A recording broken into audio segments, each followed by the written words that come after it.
नमस्ते दोस्तों, आज मैं आपको सुनाने जा रहा हूं डीरेंज्ड 2012 की पूरी कहानी।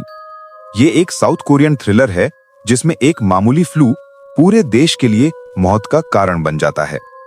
सरकार का क्रूर रवैया, इंसानियत की जद्दोजहद और एक बच्चे में छिपा इलाज सब देखने को मिलेगा इस फिल्म में। तो चलिए बिना देर किए कहानी शुरू करते हैं।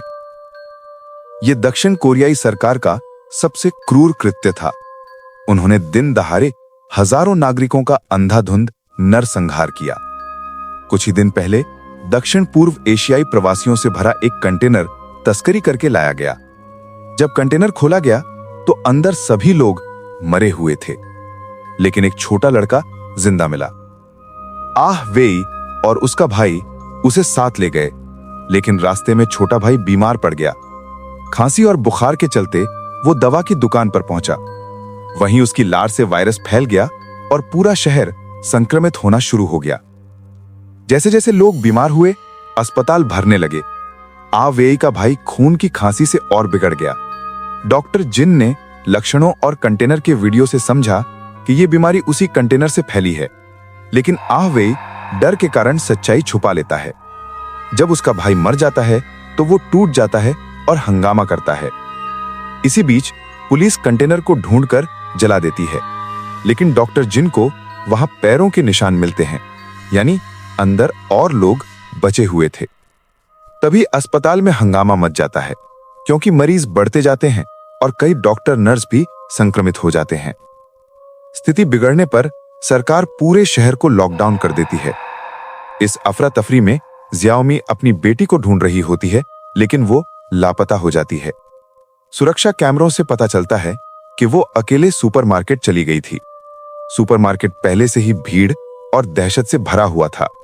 लोग सामान के लिए झगड़ रहे थे और अचानक सभी खांसने लगे।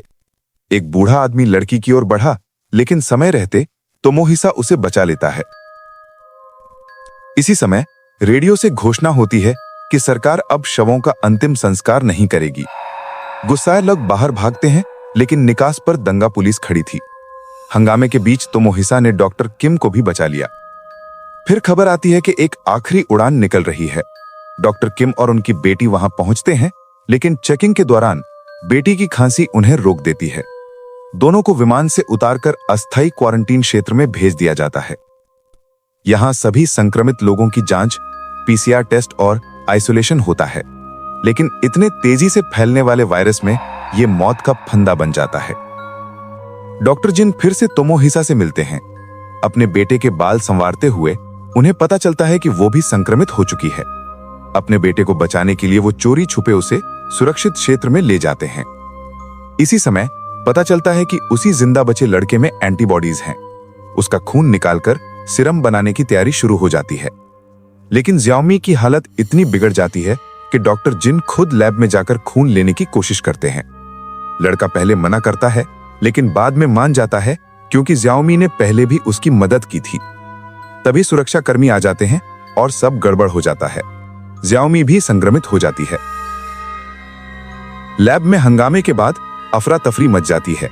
बाहर नागरिकों को सच पता चल जाता है कि शवों को जिंदा रहते ही जला दिया जा रहा है और इलाज का कोई तरीका नहीं है।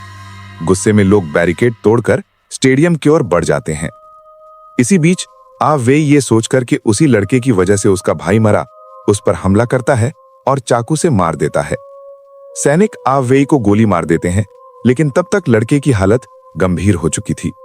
डॉक्टर किम और टीम लड़के को बचाने की कोशिश करते हैं, लेकिन खून की कमी से उसकी मौत हो जाती है।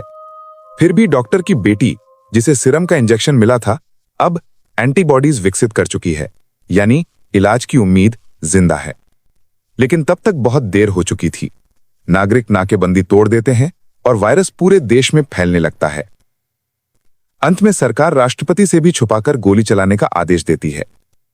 कहानी यहीं खत्म होती है, जहां इंसानियत की हार और सत्ता की निर्दयता साफ दिखती है। तो दोस्तों, ये थी डीरेंज्ड 2012 की पूरी कहानी। एक ऐसी फिल्म जो हमें सिर्फ महामारी नहीं, बल्कि इंसानी लालच, डर और राजनीतिक क्रूरता का असली चेहरा दिखाती है। अगर आपको ये वीडियो पसंद आया हो तो लाइक और सब्सक्राइब जरूर करें। मिलते हैं अगली बार एक और रोचक फिल्म की कहानी के साथ। धन्यवाद।